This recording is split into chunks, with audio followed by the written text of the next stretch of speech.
Hey participants, we are back from a small break.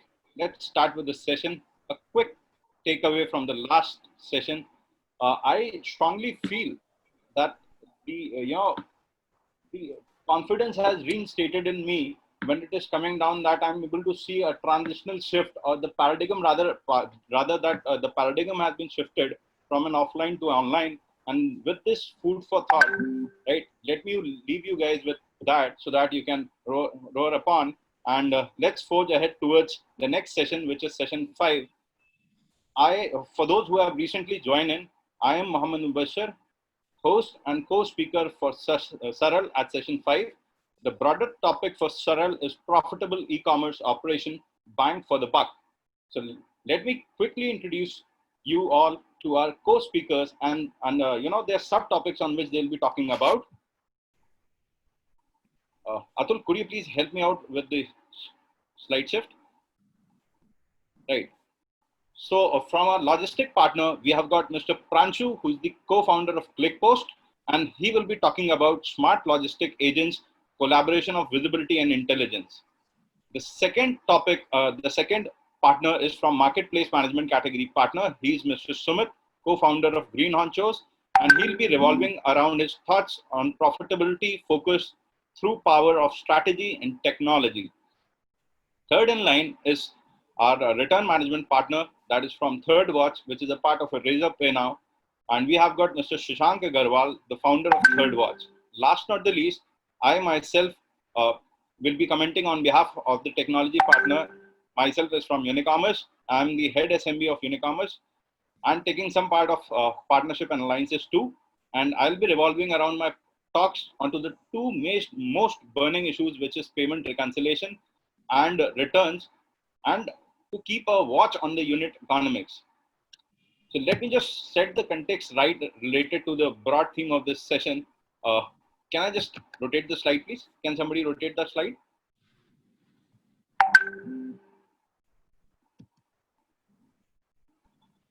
I guess something wrong with the control.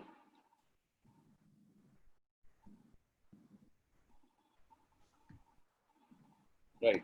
So intentionally, I have crafted this PPT as a descriptive PPT, keeping all the three segments of people in mind. One, those who are really wanted to start selling online or have just started. Second, those who are already selling out online but they are not able to scale their business up. And the third, who are doing a good volume in their current business but they are not able to make profitable, they are not able to get maximum profitability out of it. So let's start with the start. So for the beginners, it's very important to keep 5 strong pillars. That is start. So which states for you have to source cheap but a very good quality product. You have to ship it fast for a better consumer experience. You have to advertise wisely without selling much on your money, because initially we are having a challenge in terms of cash crunch in the initial stages. So let's not burn out the cash there. The fourth point is very important point, because we are listening from our parents and grandparents also. Always try to cut down the expenditure, damages and returns. Last not the least, let's not fear about the tier. Let's go bang on and sell cross borders, across boundaries, globe wide, right? Can I come down to the next slide, please?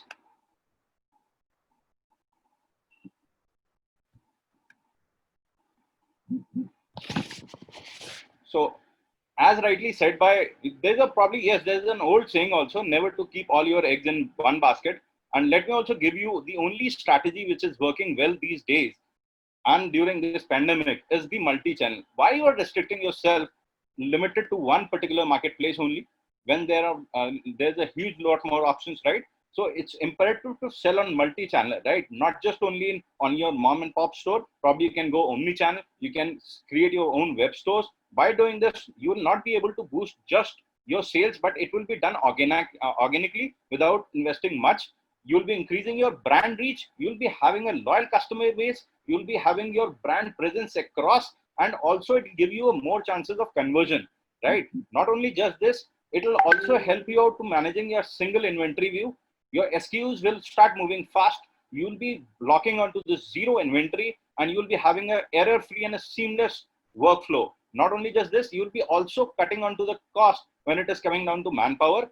Plus, we'll also Plus, there's a business intelligence inbuilt features available on all these tools readily available, just to ensure that you'll get the business dynamics rightly in terms of dashboards and reports. And last not the least, it'll give you a seamless experience to your customers and operations, and you will not be losing on to your money. Coming down to the next part of my slide, which is for the people. Atul, could you please notice? Thank you. So this slide talks about the people who are still struggling to make great money in terms of profitability, and they are struggling with the unit economics, right? So just to be profitable, you have to focus on success. What is my success mantra? It is point one. You have to sell at the right price. It shouldn't be less. It shouldn't be high. So you have to sell at the right price at multiple channels. You have to have an eagle's view from the top, and you have to ensure that it's a unified, front end operations and a back end operation. So you have a visibility across. So third is a competition. You should be a very good at competition analysis, and you should know the tricks and tactics to keep ahead of the competition. Fourth point is talking about, it's not the era of customer satisfaction, it's more the era of customer delight, right? And in this era, it's not about labels, it's all building their brands, creating a separate brand space for your product. Likewise, earlier days, let me give you an example of Surf. So whenever we are going to buy a detergent, we were calling it as Surf, right? No matter whether we are getting Ariel or some XYZ brand. So that is a kind of a brand space you should build in the customers, right? The fifth point is, anytime if you are trying to scale up your business, you should build scalable process, you should build your people, and you should drive productivity from there, right? Last not the see, the point is, you have to be a visionary. If you are not able to visualize the future, then it will be very difficult for you to preempt the challenges and convert them into opportunities. Next slide, please. So here comes my favorite point of view. So let me just stepping into the shoes of a speaker. So my topic will be payment reconciliation, to keep a watch on unit economics. Further on, please. So let me just simplify it, unit economics, because it seems to be a more jargon. A simple matrix, it says per unit sale price minus your cost. So one unit price की जो cost है minus your entire cost, which is fixed and variable, that is called unit economics. In simple language, your profitability. बचत क्या हुई? That is unit economics. Moving ahead, please. Now getting in detail into payment reconciliation, and let me just give you the matrix. If you are going to follow what I am going to talk about in couple of 2-3 more slides, you'll able to minuscule it to a particular paisa level you can reconcile. The first point, most of the sellers in the pre-survey what we have done regarding the question and answers, taking the questions from the people, most of the people say they are facing a problem in understanding the complex grid about this payment reconciliation cycle, getting the remittance from marketplace, understanding the nitty-gritties all about it, right? Second nature is, again, as I rightly mentioned, it's very difficult to understand the payment cycle and what payment you are getting in which cycle. At times, the payment of the product which you have sold in the previous 3 cycles, you are getting that payment in another 5 cycles, right? So in total 8 cycles, there is a lag. So you are losing onto the opportunity cost of money. Not just that, it will be very difficult for you to track if it is in a high volume, right? If you are having a higher volume, much difficult to track on. Third point is, again, you won't be having an eye onto the profit and loss statement, because I have spoken to about 1000 plus sellers and they say कि बस business चल रहा है, I'm not sure कितना बच रहा है कितना नहीं, बस दाल रोटी चल रही है. So you should need to have a profitable business, because we are a businessman, right? Fifth point is, not have a clear view onto the receivables. Total आना कितना. If we are not able to control onto the receivables, we are ending up losing on money. Last not the least is, you need to de-separate yourself or detach yourself from the dependency of the market reports, because we only rely on market boards, dashboards, and reports, because that much kind of a matrix we do not get into place. Unless and until we are not doing it, we are at a loss. Next slide, please. So let me also tell you why the reconciliation is imperative. Why you need to do the reconciliation? It's very simple. अगर आपको ये नहीं पता है कि आपके पास पैसा कितना आएगा और आपके खर्चे क्या हैं, right? It's a very difficult for you. And trust me, if you are not able to track your payments product-wise, item-wise, SKU-wise, if you are not able to reconcile your settlement payment statement, you are at loss. If you are not able to gather your GST reconciliation, and if it is not matching up, you are at loss. If you are not able to see for each and every payment product which you have dispatched, you should get the payments from. If you are not doing it, again at a loss.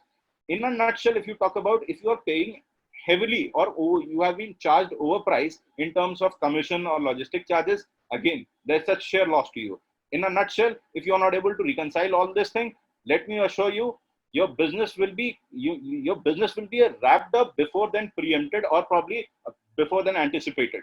6 महीने आपको लगेंगे कि 6 महीने शायद business चल जाएगा, शायद 3 महीने में बंद हो जाए. So that is important to keep a track on reconciliation. Quickly, let me give you 7 points of mantras to reconcile. First, keep a track on your damage orders. Second, raise a claim then and there. Third, if it is a damage from a marketplace side or a logistic partner, raise the claim. Unless, please do not mark that reconcile till the time you are getting the payment.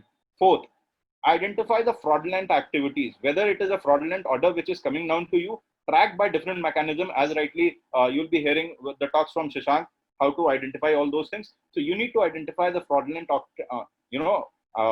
fraudulent acts, fraudulent orders, manual errors, figure it out, freeze in them. Last not the least is I'll be talking about 2 points. One is you need to have a check on overpricing. Second, and you need to keep a control whether you should not be charged over in terms of commission, pick and pack charges, or logistic fees. Because of the manual error, no company did it intentionally. It's just because of the manual error that you need to keep a track on. Last not the least, the only mantra is jot down each and every errors of yours and try not repeating it.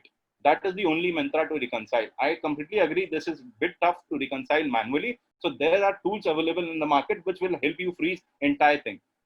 Next slide, please. So let me give you a use case. So one of the leading apparel brand, right? We help them implementing this integrated mechanism with entire Tally, and they figure out what are the leakages where they were losing on money. To just name a few, that commission structure was one thing where they were losing on money. Shipping fees again was one challenge. Warehouse fees at times they were overcharged. Discounts which they have not given and they are getting the complaints on.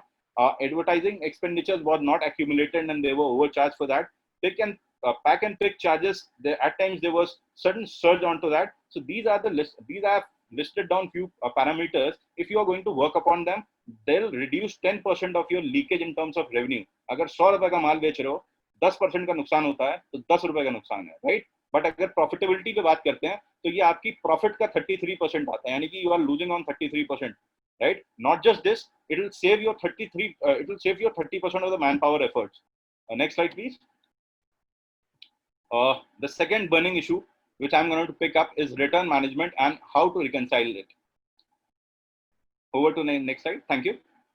So one thing we all should believe, nobody in this entire ecosystem of e-commerce does not like returns. Neither the customer who has given you the place the orders, nor he wants return, nor the seller who's shipping it and selling is wants return. Neither the marketplace or the cart would love to give you returns because they are investing lot much money into their customer experiences. And last not the least, the operation management teams, the logistic companies also do not want return. Unnecessarily, they do not want to get into the reverse logistic because they are not getting much benefited out there, right? Then a very big question arises, why there's a 30% of the return in this industry. So let me come down. And if you are just contrasting it with brick and mortar store, mom and pop store, the return is 8%. Let me help you out with the certain stats. Could you please hover the next slide? Right. So let me brief you about the major customer returns. What are the major customer returns? The first major customer return is 23% of the cases people dispatch wrong products. Maybe one reason can be just to safeguard their SLA breach, just to safeguard their marketplace penalty. They are doing it. Might be. Second, at times the product reaches damage or that is not in a usable condition. 20% of the people say this is the case why we have given you a return.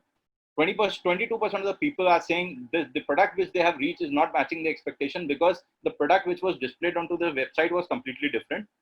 18% of the people say it got delivered late and I purchased it from somewhere, and 17% was talking about some other reasons, right? So these are the one thing which we need to figure it out. Second major reasons for RTO is, as rightly mentioned, no logistic companies would like to get into this.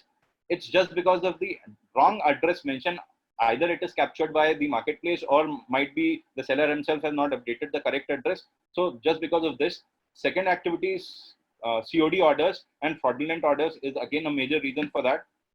Third, but on to the contrary, let me tell you, there are certain categories in COD also whereby the return is less. Like 8% return is in the home furnishing category, home appliances category, which is 5% return, gifting category, which has got just 3% of the return. So you know what all categories you need to opt on, right? Coming down to what is the very simple, if you are doing it manually, what you need to take care of to ensure less returns, right? Whenever you are receiving a return, please make a manifest. Manifest is just it's a very simple document that you have received this much return. Get it signed from the courier guy. Open it right in there. Check the quality and check if it is not sellable. Put it across. Otherwise, if it is in good condition, go and add into your inventory right there, right? And if it is not in good shape, ask for the refund from the marketplace, carts, or any logistics service provider. And if it is all good to sell, then refurbish it, repack it, and then resell it, right? Also very important, you need to analyze what are the reasons for return. If you are not able to jot down the reasons for return, you will not be able to cut onto that, and you will be facing similar challenges, right? Also, you need to, let's not very closely attached to our product ki nahi ye product mera bahut pyara hai, bahut acha bikta hai. But if you are getting the maximum return of that product, something is wrong. Either change that product, replace that product, or mend that product. Last not the least is you need to do the reconciliation, right? Moving down to next slide, Atul. Atul, can you please shift this slide?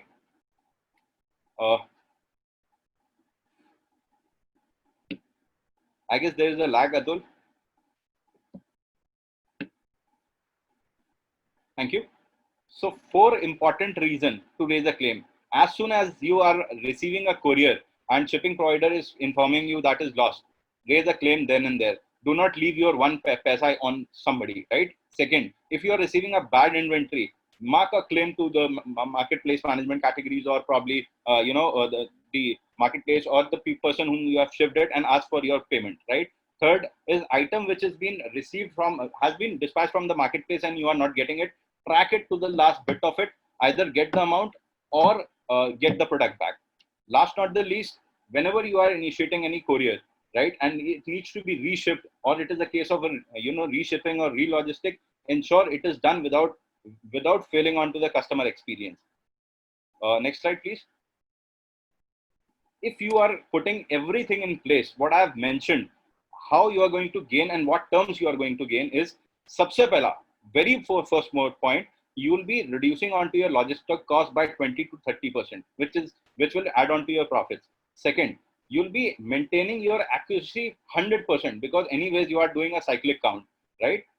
Third, not only just you are giving a customer a better experience because he's not returning your product, and a loyalty builds up, right? Last not the least, it's all about minimizing the entire returns. You are able to reduce up to 20 to 22% of the returns which have been manualized. Next slide. Let me give you a use case.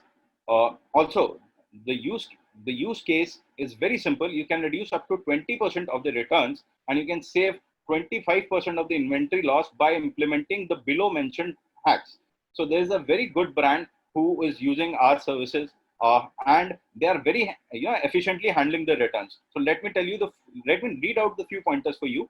The very first is, you need to identify whether it is an RTO or an RTV. You need to understand the reason and take actions promptly. If it needs to be reshipped, it's a case of reshipping logistics. Go ahead, bring on, do it right across without wasting of time. It is always advised to use a scanning tool. Scan your products, whether you are sending it out or you are receiving it back. That will give you a better clarity. Not only just this, try to integrate entire e-commerce process automated, because a manual will give you multiple errors if you are having a higher scale. Adding on to this,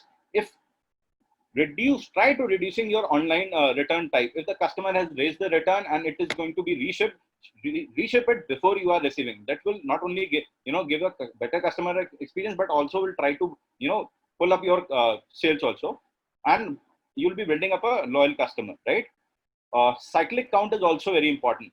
Like I've seen, because I'm coming from a business background, I've seen, and at the end of the day, my father used to count each and everything before closing the shop. Why we are not doing right now? So cyclic count is very important. Do it right in there, and you'll be able to know what is the closing stock and the opening stock, right? Last not the least, it's very important to reconcile to improvise your profitability. Next slide, please.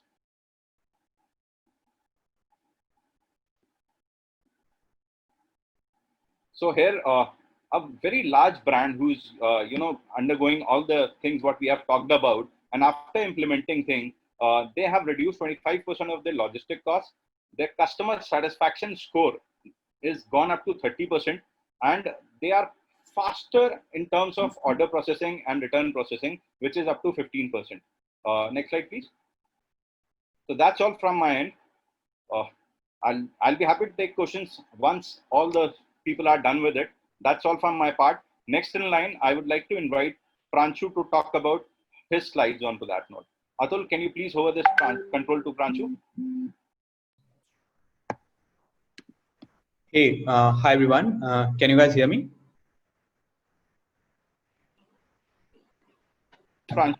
Yes, Pranchu, we can hear you. Okay, awesome. Thanks so much. I'll take over the control now. Just move on to the slides specific for ClickPost.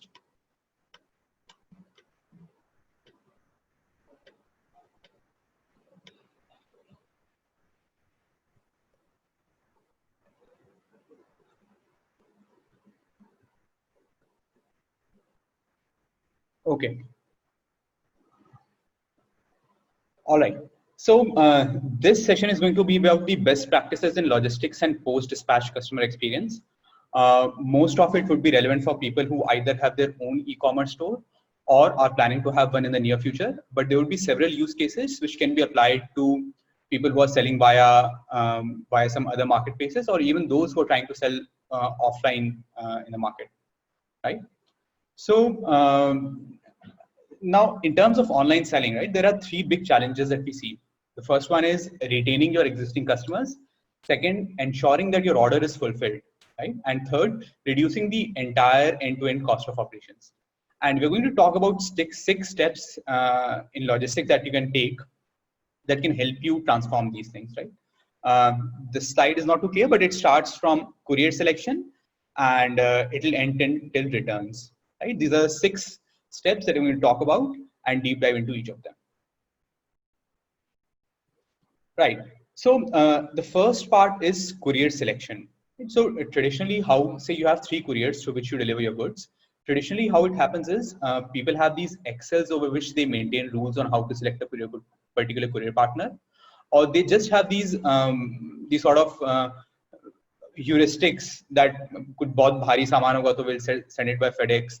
अगर north east में कुछ जा रहा है तो shadow fax से भेजेंगे, right? So most of these courier selection is done in a very manual process, and unfortunately in Indian e-commerce industry this still hasn't become too much automated so far. So in our opinion, the best practice for this is to have a logistics intelligence tool which uses some sort of an algorithm to come up with the most appropriate courier partner, right? So for example, say for a particular type of product in a particular city, a particular courier performs really well. So in order to get that insight, that is something that a data-driven algorithmic engine can help you with.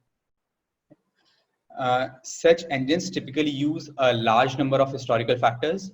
You start with the current shipping data. What is the price of the courier? What is the serviceability? You also look at the historical data, which is automatically captured into the system, right? So all these help you in deciding the best courier partner. A common use case for it is, and it will be relevant in times of COVID, right? It might happen that a particular courier suddenly starts deteriorating its performance in some particular states.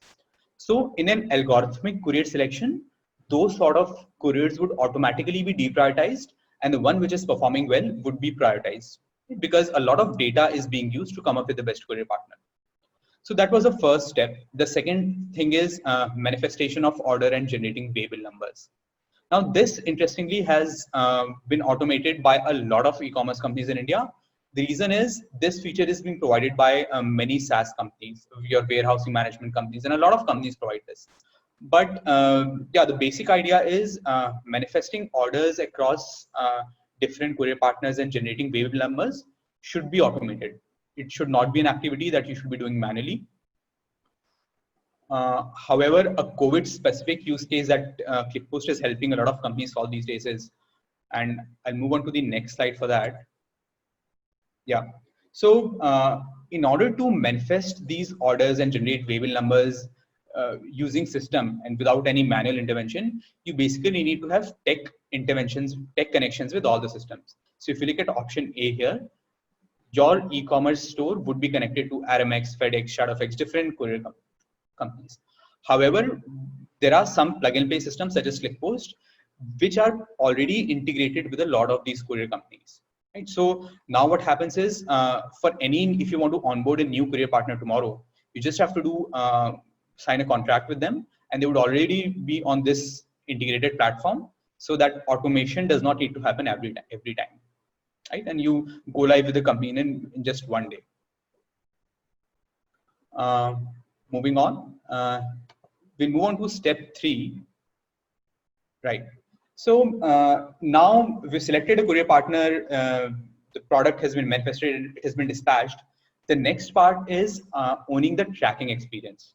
Right. So if you are selling via Amazon or Flipkart, right, these companies already give you tracking messages to all the customers, and they ensure that the customer experience remains robust. However, when you're running your own website or your offline operations, your customer might not be getting real-time tracking updates of where the order is. Right? So in these sort of cases, it becomes a big challenge to own that tracking experience, because all the customers in today's world are used to getting those SMS and email updates on where their order is. Yeah. So guys, we're talking about the tracking experience, right? So how do you provide this tracking experience to your customers? Now what happens is, a lot of courier companies are already doing this tracking for you, and your job remains to collate those tracking messages in real time and send it to your customers. However, you need to standardize those statuses first, right? So by this I mean, the first courier company might call it out for delivery. The second courier company might call it shipment out for delivery. So your system needs to understand that these both mean the same thing, right? And that's something that either you can do via mapping in your own systems, or you can use a logistics intelligence platform such as ClickPost to sort of get those standardized statuses across all courier partners. And then once you have a standardized status, right, then can you move on to the next slide? So after that, you can start to send these SMS email updates to all your customers, right? So what happens is, so this example for this email, for example, it's an email that was sent because there was an order which was delayed, right? So your customers ideally need to know the minute the order is delayed, so they stop calling you and instead they just visit the tracking page and get the issue resolved. So that's how it helps. Yes, moving on to this page. Now, one more element that comes in is creating a tracking page. So companies like Flipkart, Amazon, they already have a tracking page that you normally visit and from where you can track these shipments. However, if it's your own e-commerce website through which you're selling product, then you need to build up this tracking page. And this is something that ClickPost does for a lot of companies. Now, the benefit of this page is, firstly, your customer does not go to a third-party courier company's page to track those orders. Right? So that helps you a lot because the experience for the customer is seamless. Your own website design is there. They feel comfortable coming back to you. And secondly, and more importantly, you see there's an image towards the right side, right? So we've seen customers visit 3 to 4 times for every order to this tracking page just to track this order, to track their order. So it's a great opportunity for you to now retarget those customers, provide them some additional discounts, give them some new offers, show them the best-selling products, and these sort of can drive your additional cross sales. Right? And there is no marketing budget that's involved here. So for few of our clients, we've seen up to 1% of additional sales coming just via this tracking page without any marketing spend. Right? So it's one of the great sort of a online real estate that a lot of companies miss out on. You try to send your customers to other courier partners tracking website, whereas you should be bringing them to here. One more important use case of this page, and which is more pertinent during this COVID times, is any message that you want to show to your customers. Right? That is something that can be put here. For example, in these COVID times, there was this issue of orders getting delayed and customers were not sure when they would be getting the order. Right? So what a lot of companies did was they put up a tracking message on this page itself, which said that your order is delayed. we'll try to ship it at the earliest, and some other details. So this basically reassures the customer that they're going to get the order, and then they're not going to call you on your customer care number again and again, right? So yeah, moving on. We've basically covered 3 steps. The order is in transit. The customer is able to track the order. Moving on to the next slide. Mubashir, can you move on to the next slide, please? Yeah, why not? Yeah. So one more thing that order status does for you is your customer care team can now see everything on a single screen. Right? So they don't have to go to different courier partners' websites to track the order every time a customer calls up, because now all those statuses have already been standardized and brought to a single platform. So their efficiency increases. Next slide. Ranchu, I've given you the control. Could you please just try hovering it once? Yeah. Okay. Yeah, I think I'm able to move. Okay. Okay. So the order is moving now. Now, suppose there's an exception, right? Either the order is stuck or there's an SLA breach that has happened. So in a lot of cases, companies do not monitor these things proactively. And what it does is you're not even aware of the fact that an order is kept in a warehouse, in some courier partner warehouse. It's been 3 days and it might get, the customer might not be happy with it.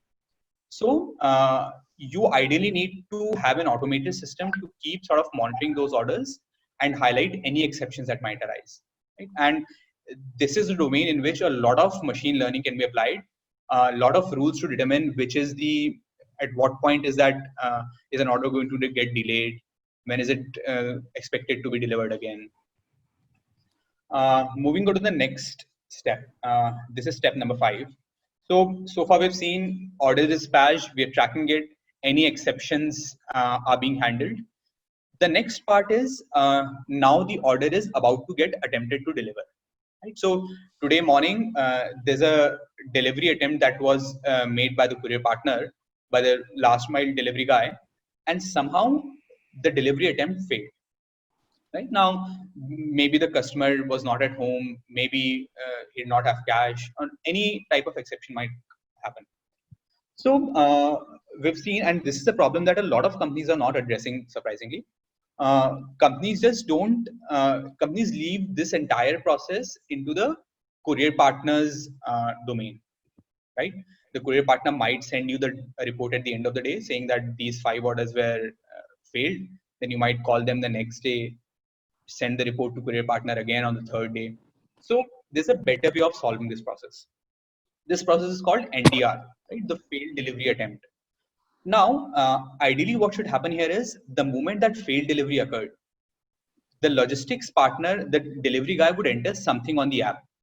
So what ClickPost and a lot of such companies do is that information is captured, and on the basis of that information, we trigger a message, a WhatsApp call, a WhatsApp message, and IVR call to the customer. What that ensures is now you have asked the customer that there was a failed attempt made today. Was it a fake attempt, first of all? If not, then how do we resolve this issue? If there's a new delivery date that you want, and all these issues, a lot of customers reply to these messages. So what happens is that delivery attempt has been solved by customer himself. There's no need to call up the customer again because the process is already automated. And based on the reply of those customers, you send out the updated instructions to courier partners. And so in all these cases, we've seen customers reply to these messages. The RTO rate reduces by up to 80%. Right? So if a customer has replied to that message, we are almost certain that the order is going to get delivered. Right? So a lot of scope in automating the NDR process, and this would lead to a significant reduction in our RTO. Right? Moving on to the next slide. Mushir, I am not able to move it. Yeah. So yes, so the same thing that we're talking about. To quantify this, we've seen almost 20% reduction in RTO and 10% reduction in call center cost. And the reason for reduction in call center cost is these customers for whom there's an order which could not be delivered. Now they are not going to call you up. they already have an SMS and an email. They're going to reply to those SMS and email, and the details will be pushed to courier partners. So a lot of manpower is saved from the e-commerce companies end. Now we move on to the final part. Bashir, can you? Yeah. And this is returns, right? So I'm not going to talk about returns in detail, but broadly, there are 6 steps that happens in return. Once the customer has placed the return, first step is to accept that return. Second step is someone in the backend would approve that return, right? So they probably look at the image of the return and then approve if this should be returned. Then the manifestation has to be done. Then an important part, which is handling failures at any point of handling pickup failures in the reverse logistics process. Those have to be tackled, and then you have to track those orders and refund the money. So each of these steps, if you try to just break the returns into these steps and think of it, almost the entire process can be automated, right? Accepting the orders, you might have rules to automatically accept the orders. You might have the way we have rules to automate the NDR process. Similarly, you can automate the failures process. The moment of failures happen, the customers would be sent an email asking them for the reason of failure, asking them how to resolve that failure, right? So these sort of actions can help automate the entire returns process by up to 90%. That's the sort of potential that we see in returns automation. Right? So yeah, broadly, this is what my presentation is. Thanks, guys. Thanks everyone for listening to me. Thanks a lot, Pranshu. Chaining it up, it made really great sense in terms of how to grab onto, or probably how to control onto the logistic and reverse shipping expenditure and many other things. It was really a great insight from you all. Would be asking Shashank to just get into this and take it ahead in terms of reducing it further, and also can talk about some fraudulent activities which he can identify, or probably his system can identify on behalf of him. Over to you, Shashank. Thanks, Mufshir, for the introduction, and Pranshu for the nice session. Hi guys, Shashank Agarwal this side from the Razorpay ThirdWatch. We have started ThirdWatch with the mission to reduce the RTO losses in 2016 and later on acquired by the Razorpay, and we are continuing on that mission. Mufshir, I'm unable to move next slide. Can you please? Just a second. Shashank, can you just write once more? Otherwise, I'll be doing it. Yeah, you can. Yeah. So before we start, let's see some trends before, post lockdown. So we have seen some market trends. Now we have seen e-commerce will be preferred over brick and mortar shops, and it's seeing quick uptake. People are more comfortable on ordering on e-commerce rather than going physical shops. So this is good news for the e-commerce industry. There are some other trends also. Businesses are skeptical to offer COD as a payment option, and customers are skeptical to order using prepaid option due to uncertainty of delivery. So COD will be again an option for the e-commerce companies. We can't skip that. Third thing is increase in impulse purchases due to lack of shopping avenues during lockdown period. Now people are exploring more e-commerce website and different type of products, and which they can purchase. Mufshir, we need to go back. You have the control, Shashank. Try doing it. No, I'm unable. Yeah. Focus area for the businesses post lockdown will be first focus area will be cost reduction will be essential to bounce back, because cash is the king, and we need to reduce the cost and move to the profitability side. And second will be the customer retention should be the top priority. We should retain our existing customers and or genuine customer who used to buy from us. And third will be ensuring the customer delivery safety, safe delivery experience, because in current situation this will be essential need for every e-commerce and every customer, and they are more focusing on the safe delivery experience. There is a lag. Yeah. So before we start, like let's try to understand what's the RTO and how does it impact the whole supply chain leakage. So there is two terms, RTO and returns. Both are different. Returns are like when we deliver some product to the customer and he opens that and try, and if he didn't like the product, he returns. That calls the customer returns. RTO is like when courier delivery guys attempt to deliver that product, but whether that address doesn't exist or person is not at the home.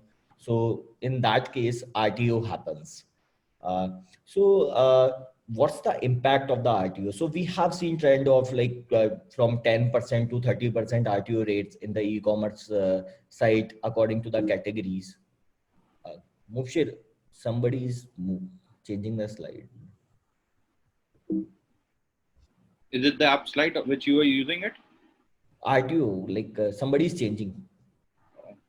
I don't think so. Might be Yeah, some. please put in. Okay. Yeah, yeah. So we have seen RTO rates from 10% to 30% in different categories. And so what's the impact of the RTO in overall e-commerce? First is like operational cost. It increase all logistic cost by adding reverse logistics. So like when we are delivering the item, we have to pay forward logistics, and in case of RTO, we have to pay again reverse logistics for that.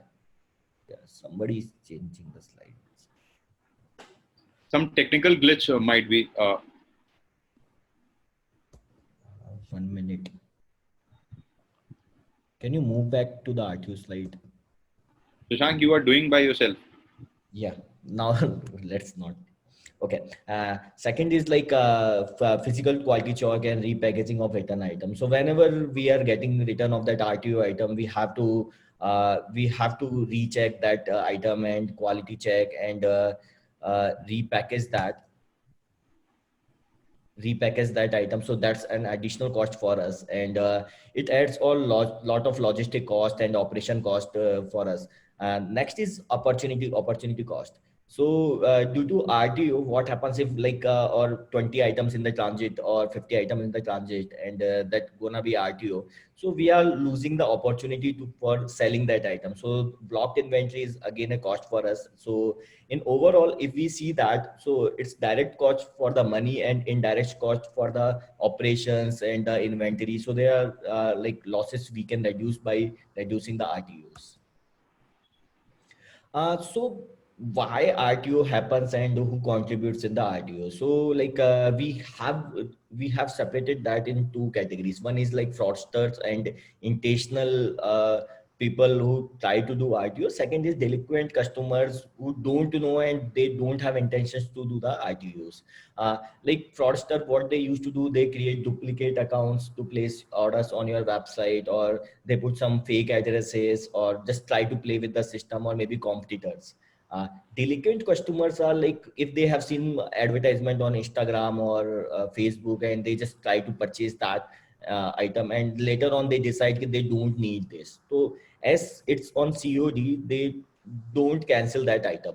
So it tends to the RTO later on. Second is incomplete address. People try to put full address, but sometimes they put addresses like Baju Ali Gali, Samne Wala Rasta, or some mileage, some landmarks like bus stand or some juice shop, something. So it totally depends on the delivery guy whether he attempt to deliver that item or not. We have seen in India there are no proper structural addresses. Like if we go to Assam or Kerala, there are no house numbers, but our logistics systems works on that things. Ki there should be house numbers and zip codes, and if you see around you, like people don't know about their zip codes. Sometimes they put some random zip codes, and that again converts to the RTUs. Next, we have seen like transitory address and price sensitive intents. Transitory address is like people have ordered something on the hotel address or some PG address, and by the time item get delivered, they moved out from that place. So that's again tends to the RTO. And price sensitive intent, like if they seen some less price item on some other website or competitor website, they try to order from that website itself, and they don't cancel from your origin website. So that's again converts to the RTO. Uh, So we have seen different factors and in RTO and different RTO trends. RTO varies by categories wise categories. So we have seen like if item is like high price item or high price categories, we have seen lot more RTO than cheap cheap delivery cheap cost items. So like for an example, apparels we have seen less RTO than jewelry. We have seen higher RTO. In apparels we have seen like more returns because people you try to people check that item, and if they don't like, the returns that. And we have seen geography wise RTO differentiation also in tier 3 and tier 4 cities. We have seen considerably increase RTO 20 to 25%. Reason is simple: there is no proper structural address. People just put their names and a village name, and it totally depends on the courier guy whether he knows that area or not. Next thing is like we have seen in most of the tier 3 tier 4 cities, people put their landmark instead of full addresses, like bus stand, some juice shop, some hospital, or some school for the delivery purpose. So again, there's like a lot of coordination required for delivery this type of items. So again, that also adds some cost in the RTOs and some volume in the RTOs.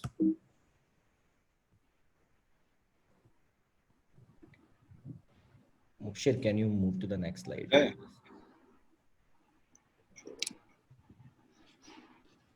Okay. So there are some best practice to keep RTO in the check. One is like try to understand your customer behavior, their categories, their geographies, and address is most important part, whether this address is deliverable or not. So as addresses are not structural, so this is not easy problem to solve by using some algorithms or some manual checks. You need AI there to understand whether this address will be deliverable or not, because we can't say whether a house number is present so address is deliverable, because a lot of areas don't have house numbers and lot of areas don't have like sub locality and locality. So it's very important to understand the deliverability of the address and the user behavior. Second is differentiate between impulse purchase and the fraud behavior of the user. If somebody is placing order within 10 seconds, so we can say that most probably it will be like by a bot or some APIs, because human can't place order within 10 seconds. So these type of behavior and patterns we have to notice. Third thing is like taking the proactive RTO prevention approach rather than reactive approaches. So proactive approaches like confirmation of the order. So whenever we receive some COD order, or if we find this address is non-deliverable, or some user history of the user like high RTO rate or something, we should send him some confirmation before the shipping, like two-factor authentication, something like it, to confirm whether he want to receive that order or not. So this is again a thing we can implement. Next thing is data-driven decision mapping rather than some gut feeling. And so as Parush already mentioned in the last session, so it's again an important part to choose the courier delivery partner according to the data, not just like that. There are like a lot of things we can do using the data-driven approach rather than gut feeling approach. Which are the pin codes are good for me, and which categories are good for me, and which courier partners are good for me. So these type of things can be done here. Mushfiq, can you move to the next slide, please? Okay. So there are generally three type of solutions which companies implement to fight from the RTO and reduce the RTO losses. One is user confirmation. So whenever they deliver some item, before that they take the user confirmations by sending some SMS or WhatsApp message whether they want to get that item or not. So it reduces the impulse purchases actually. Second is blanket blacklisting, but user confirmation is not a foolproof solution. It can add some value, but it's not foolproof solution. Second is blanket blacklisting.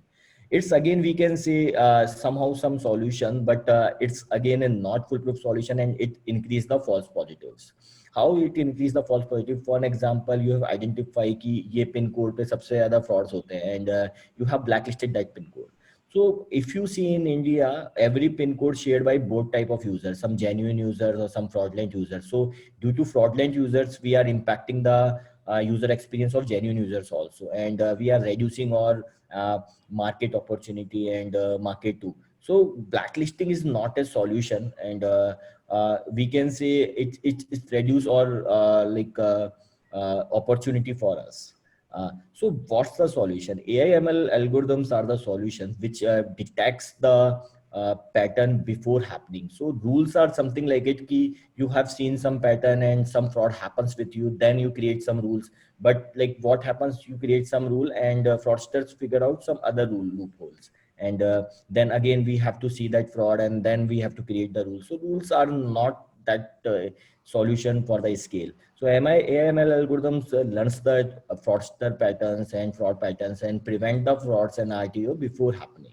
So in layman language, we can understand that it's a cat and mouse world. Rule-based solutions are like mousetrap, which the mouse can learn to dodge. And mousetrap don't know like is it really mouse or some other thing. It will work some in simple way. Okay, so it won't differentiate genuine users or fraudulent users. It will block everybody. AI ML solutions are like the cat, which keeps learning, and hence the cat catches the mouse.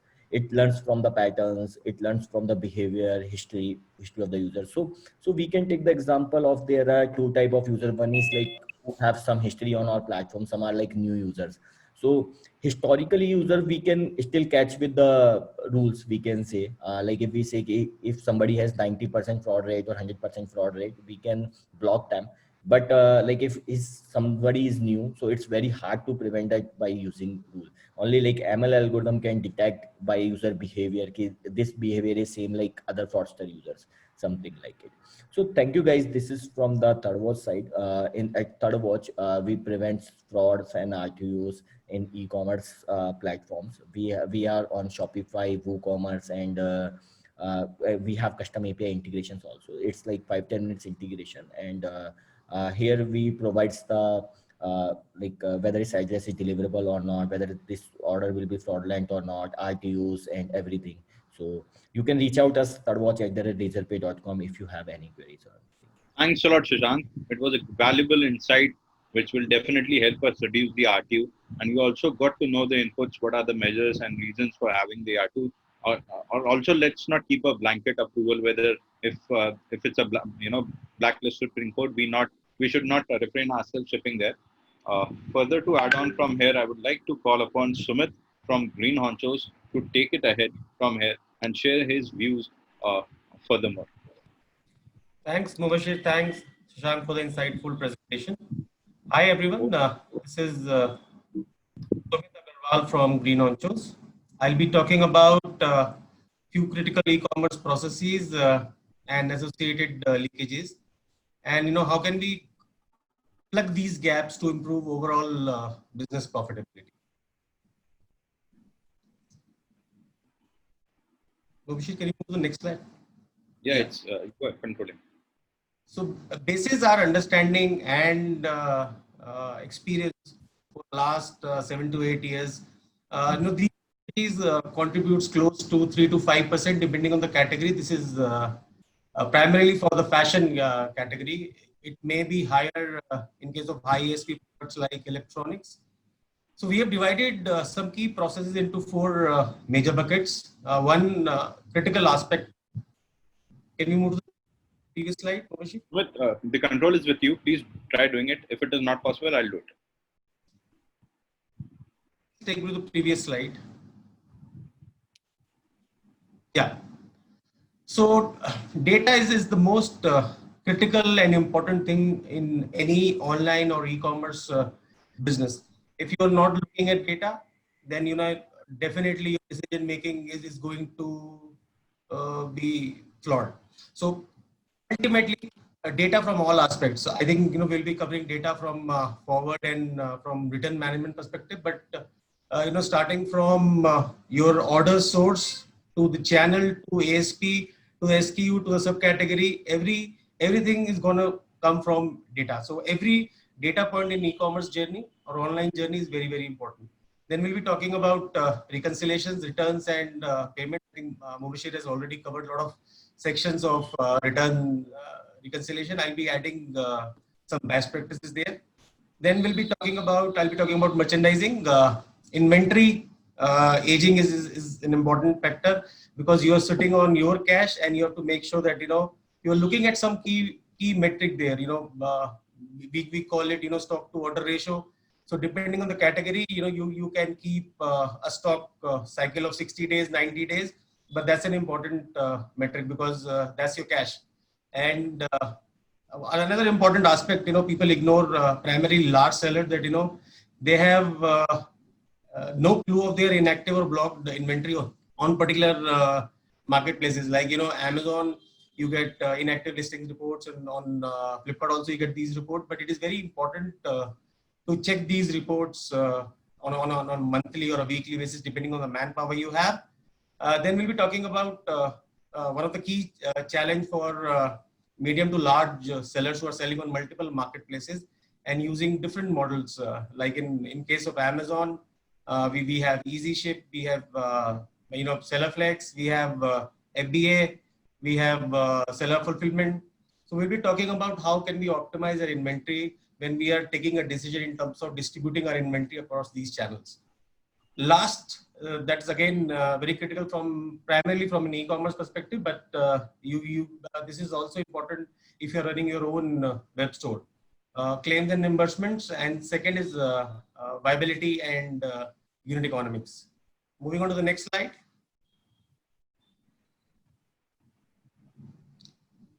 Mubashir.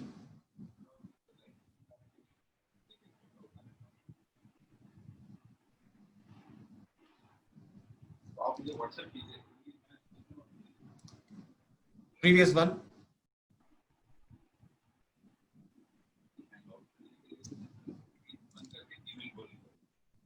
Previous slide, Mubashir, please.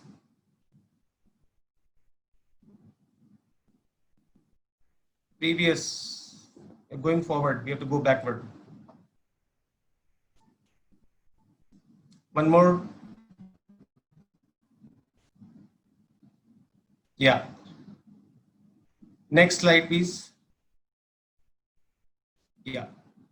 So we have categorized. Maybe we call it Renoncho's 3M strategy. So we'll start with the measure phase. So the most important and critical aspect of e-commerce management is keeping a track of all shipments.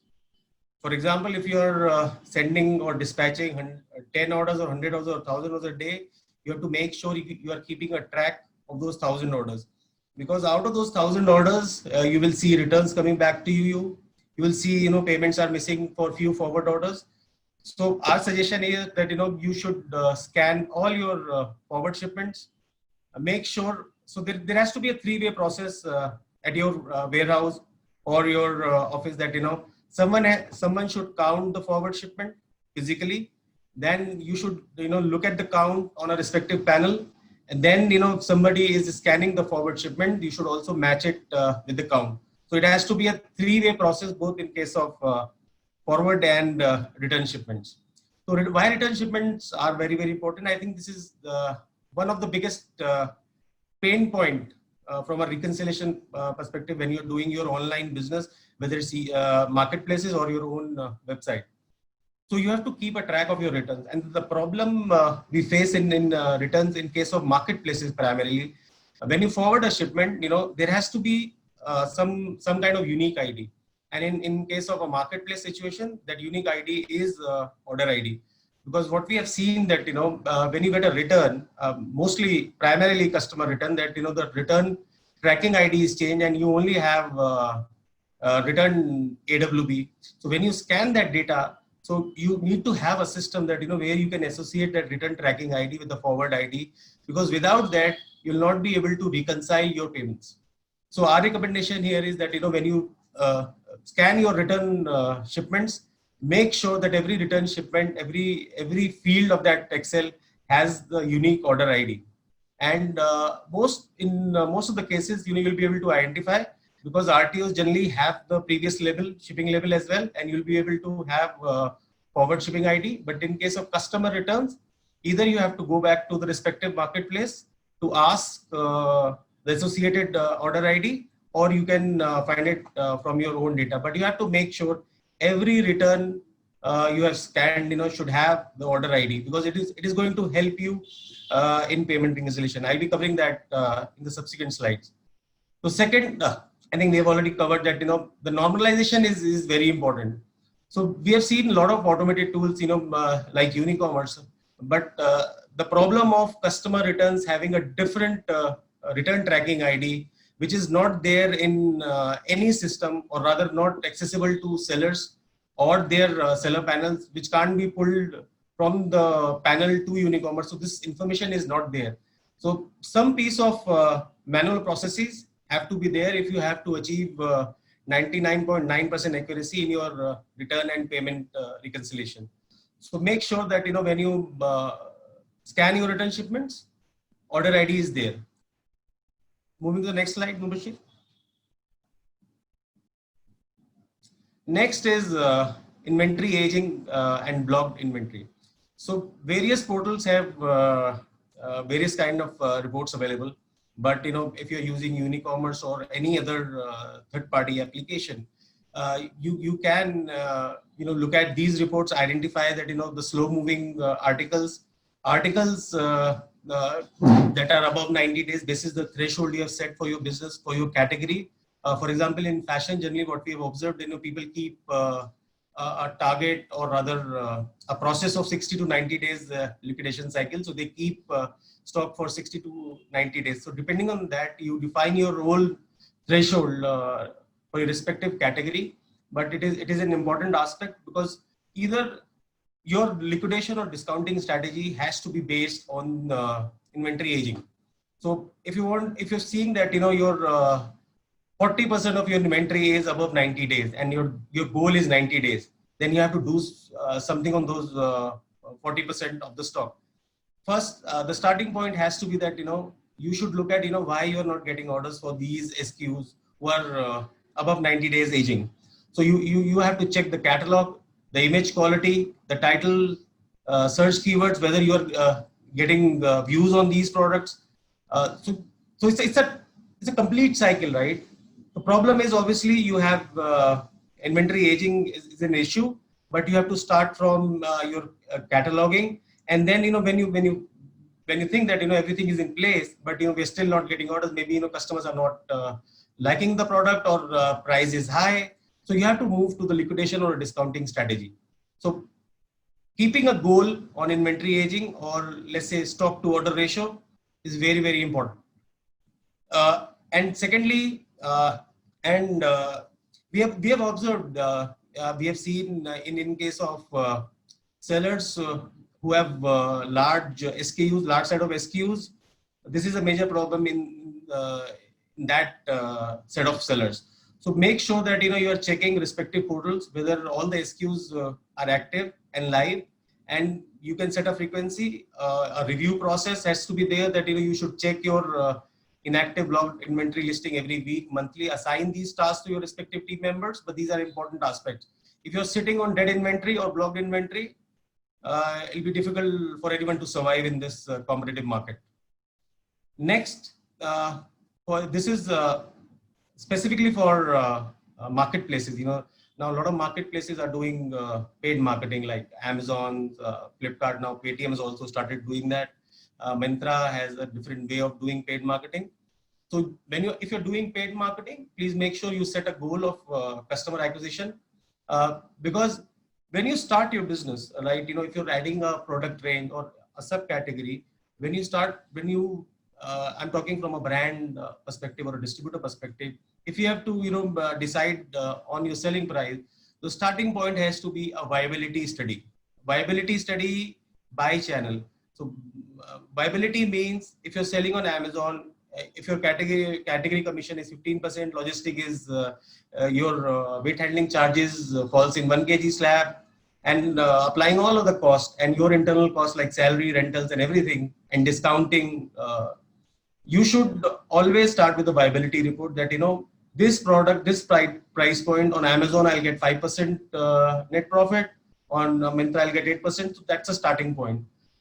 When you're doing the viability study, I would suggest, because in today's scenario, there are lots of products available in the marketplaces, and it's very, very tough to, get that eyeball on these marketplaces without investing on paid marketing. So when you're doing your viability study, keep a goal of customer acquisition. You can have some kind of category benchmarking. So put that number in your viability study that, I'll be spending 100 rupees on a particular order on Amazon. So I'll add that 100 on the viability chart, because without this, it's going to very, very tough for anybody to scale the business. If you're launching a new catalog, it has to start with paid marketing, so that, you can get customer feedback, because all these e-commerce marketplaces are all about customer reviews and ratings. If you have to get those customer reviews and ratings quickly, then you have to spend money on paid marketing. Moving to the next slide.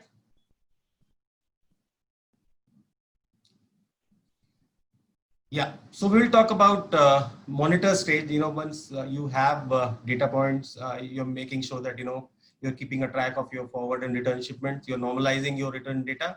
So let's talk about the monitor phase.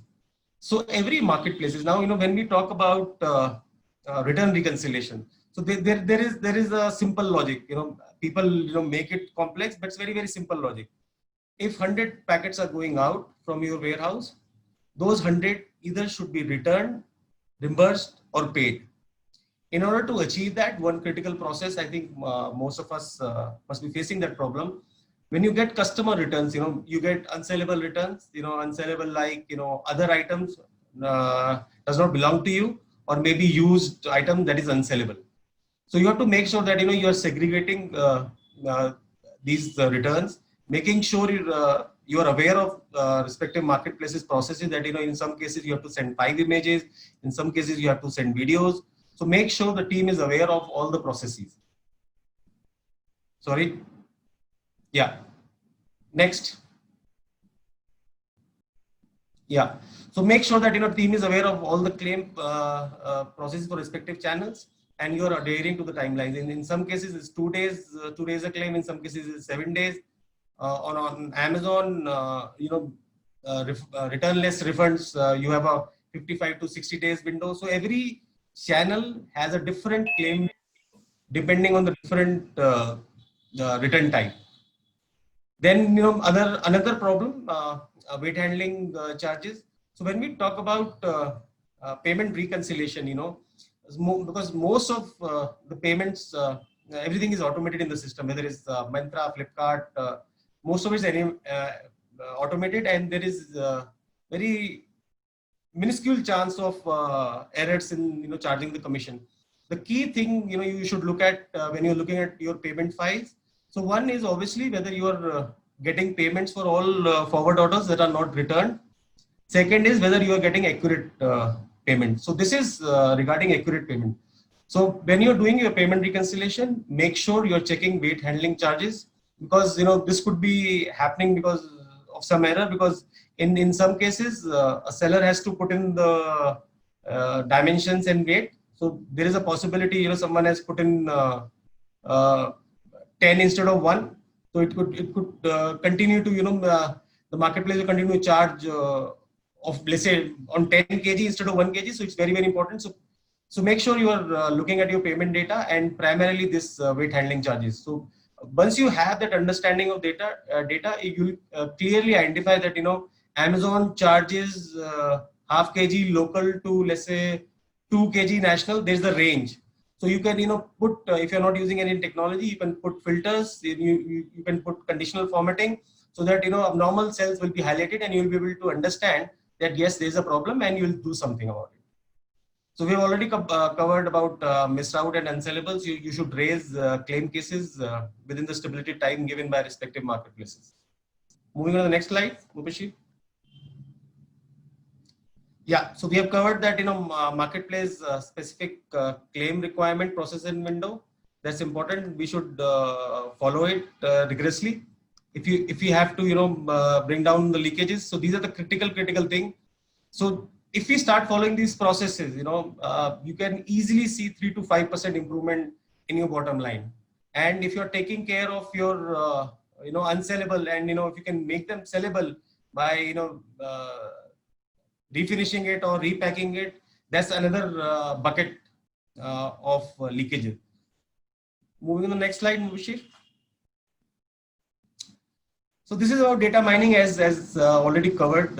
You should look at these specific reports in specific sections. Sales data is important because your strategy should be that your top sellers should never go out of stock. So you should look at the sales number of your top sellers primarily. Make sure you have coverage of 60 to 90 days for your top sellers, because that is going to give you 80% of your revenue. So never. Also make sure that you're checking product ratings and reviews on your top sellers, and making sure you're working with respective customers in solving those issues, because that is the key of e-commerce market business. Take care of your top sellers. And also you should have some kind of benchmark internally that out of your total catalog, 20% of should be your top sellers. If the top seller queue is going down, if you're getting negative reviews on your existing top sellers, make sure you are pushing new products, you are putting money on paid marketing, and ensuring that you are moving your normal SKUs to top seller SKUs, ensuring that 20% SKU should always be top sellers. Then there's some sales reports on respective channels. There are payment reports for GST reconciliation, payment reconciliation, and there are a lot of inventory reports, like standard inventory report on Amazon, inactive SKUs. Moving to the next slide, Mubashir. Here are the key highlights. 3M strategy: measure, monitor, minimize. Not all processes can be automated. We have talked about return normalization. You can't have order ID for customer returns in a system because it is not being exposed by marketplaces. Second, viability. That's an important aspect. Your processes, e-commerce should start from viability study, because we have dynamic marketplace commission. There are changes happening almost every quarter across channels. Somebody is increasing, reducing commissions, changing weight handling charges. So make sure you have viability study for respective channel by price point for your category. And you should also use viability study whenever you're launching a new product, and keep a buffer for paid marketing. Inventory management, yes, stock to order ratio. Just have some kind of benchmark. We call it stock to order ratio. Depending on the category, put a target of 60 to 90 days. Once an SKU or percentage of stock crosses that window, plan for liquidation or discounting. COD, cash on delivery refusals, RTOs impact both parties. Yes, this is the biggest pain area of all online businesses, whether it's e-commerce, your own website. But you can do few things because we have done a small project with one of our client, and we have seen 12% reduction in RTO. So basically, you have to make sure that you're dispatching your orders within 24 hours, if you can do that. So you're not allowing the customer to change his or her mind. Second, make sure that there is price parity. Your price should be same on all marketplaces, including your own website, because otherwise, a lot of people these days, they search on different websites. If they find a product, if they place the order on your website, and they've searched on Amazon and they found that they said lower price with free shipping, obviously they'll cancel or RTO your order and prefer Amazon. So make sure there's price parity and you're dispatching all your orders ASAP. Make sure that you're raising cases for all unsellable returns. This is your right. This is your money, right? Don't think that they'll give you 90 rupees. It's a process. It's a habit. In some cases you'll only get 80 rupees, 90 rupees. But that is important because you're ensuring that there is a process.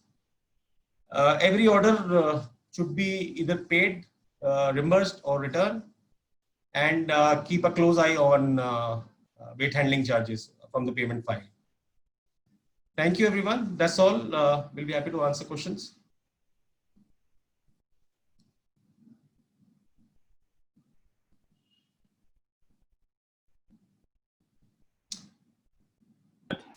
And I'm sure your valuable cognizance will act as a turning point and will give us a new dimensions to the marketing, branding, reconciliation, and return purview. And it will really want to help sellers. Let me just also thank you, because you have already answered one question of the live attendees who have asked, and that was how to maintain the same price across multi-channel. So that is the answer of the question what you have already made. And this question was raised by Himan, and that is very well answered. Thanks a lot for this. Let me quickly take up few questions which have been raised by the live audience. The first, I would like to throw this question to you only, Sumit. The question is, what percentage of sales do profitable e-commerce companies spend on logistics in the personal care space? So personal care, if I'm not wrong, would come in half to 1 kg weight handling charges. So in case of a marketplace, it should be around, if the ASP is roughly about, it has to be the percentage of your selling price. So it should not be more. Thank you. So we have a very quick question for Shashank from Razorpay. Shashank, could you please help us how we can reduce the RTO to fraud orders and how it can be reduced at source than manually calling it COD orders? Yeah. So for reducing the TART, you guys can do two things. One thing is like create that solution in house. Second is like by using some third party solution like ThirdWatch. Okay. So how we can reduce that in house? Like if we have to do that, you will need some data to understand the trends of the existing RTOs. You need some algorithms to identify whether its address is deliverable or not. And after identifying these things, you can separate out the users into two buckets. One is the users who could be orders who could be RTO, and the orders which could be genuine. So genuine orders you won't impact, and which you think that can be RTO, you will only call to them or confirm that. Because like we have seen one more trend, sometimes people put just wrong address because they don't know their addresses. If you call them for the confirmation, they ask you to modify the address, and it converts to the successful delivery. So that's again a use case. So by that you can reduce the RTO. So in like if you are using the ThirdWatch, that automatically does that things for you, and it will flag the orders with the reasons give why it can be RTO. Thank you. Thanks a lot.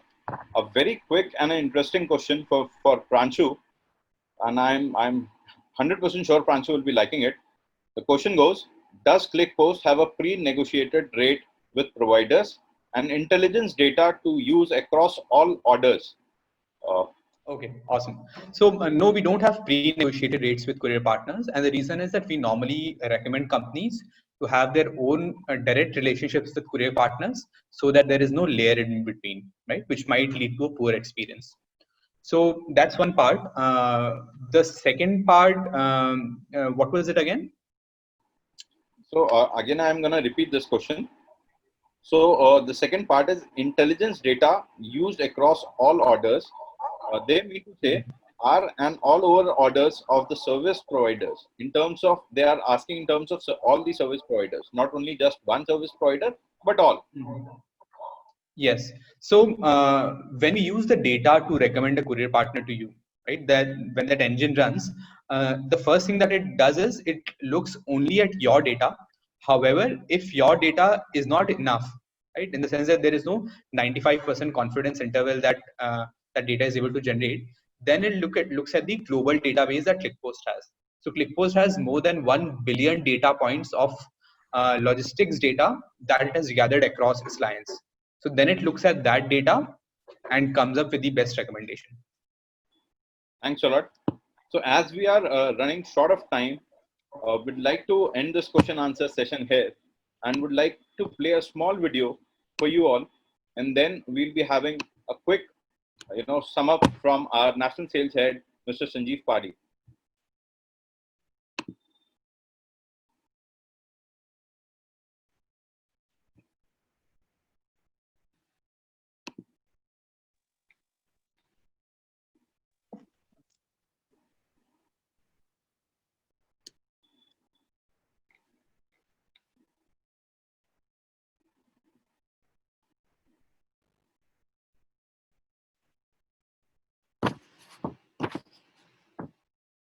Hey guys, thanks Mubashir, Prashun, Shashank and Sumit for this interesting and insightful session.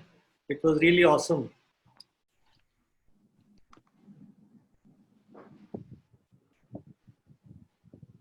Well, it has been truly an incredible day. I'm so glad this virtual sessions could give us real life takeaways. I have learned about so many different aspects of the e-commerce ecosystems. There is so much happening in between the buy button click to the delivery agent click the doorbell. I would like to thank everyone who took the time to attend these sessions today and to all the speakers for their invaluable insights. I'm sure we all are leaving from here with much of reflection upon.